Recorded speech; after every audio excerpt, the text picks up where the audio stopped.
Hello everyone, আশা করছি সবাই ভালো আছো। ওয়েলকাম করছি রাইট ফর্ম অফ ভার্বের গ্রামার টেস্ট ক্লাসে।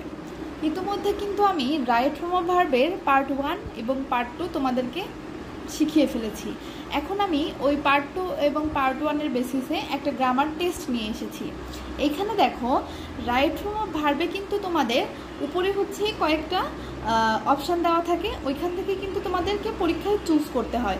এজন্য আজকে আমি নিজেও অপশান নিয়ে এসেছি, যাতে তোমরা অপশান থেকে কিভাবে খুঁজে বের করতে হবে আনসার, এটা কিন্তু যাতে তোমরা বুঝতে পারো। দেখো, হি ওয়েন্ট 10 মিনিটস এগো। এখানে দেখো একটা সেন্টেন্সের মধ্যে এগো আছে, মানে পাস্ট ইন্ডিকেটর শব্দ আছে, এজন্য কিন্তু এই ভার্বটা হবে পাস্ট ফর্ম। এখন তুমি বুঝবা কিভাবে যে গো হবে, কাম হবে, নাকি ক্যারি হবে, নাকি গেট হবে, নাকি স্টে হবে। দেখো, সে কিন্তু 10 মিনিট আগে চলে গিয়েছে। এই যে 10 মিনিট আগে, এই কাজটা কিন্তু পাস্ট টেন্স, অনেক আগে হয়ে গেছে। এই জন্য কিন্তু আমরা গো ভার্বের সাথে হচ্ছে গো ভার্বকে কিন্তু পাস্ট ফর্মে করে ফেলেছি। এরপরটা দেখো, Raihan has come just now. এখানে কিন্তু এই যে কাম ভার্বটাকে আমরা কি করেছি, হ্যাজ প্লাস V3 করেছি, কারণ কোনো সেন্টেন্সে যদি জাস্ট নাও, রিসেন্টলি এই টাইপের ওয়ার্ড থাকে, তখন কিন্তু ওইটা প্রেজেন্ট পারফেক্ট টেন্স হয়। আর প্রেজেন্ট পারফেক্ট টেন্সের নিয়ম তোমরা নিশ্চয়ই জানো, হ্যাভ হ্যাজ প্লাস ভার্বের V3। এখন এজন্যই কিন্তু আমরা রায়হান একটা থার্ড পারসন সিঙ্গুলার নাম্বার, এজন্য আমরা ব্যবহার করেছি কি হ্যাজ, আর হ্যাজের পরে কাম হচ্ছে V3।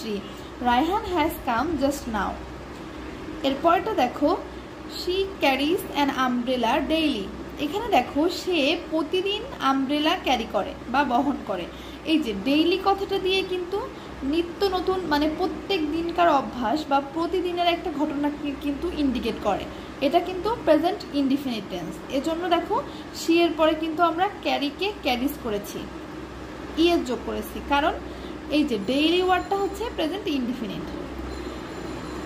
এরপর একটা দেখো, they can get benefit from their business. এখানে দেখো, এই যে ক্যান, এর আগের ক্লাসে কিন্তু আমি বলেছি ক্যান, কুড, মে, মাইট এগুলো সব মডেল ভার্ব। এখন মডেল ভার্বের পরে ভার্ব কি হয়, মডেল ভার্বের পরে কিন্তু ভার্ব হয়।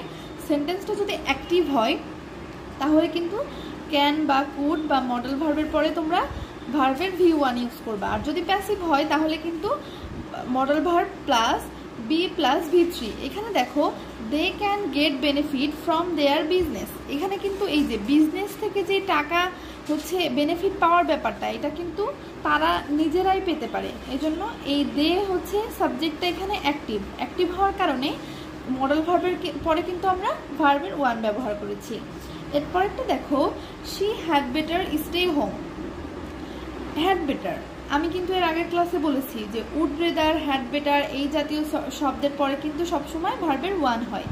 She had better stay home, had better থাকার কারণে কিন্তু আমরা এখানে স্টে ব্যবহার করেছি, অর্থাৎ ভার্বের 1 নম্বর রূপ ব্যবহার করেছি।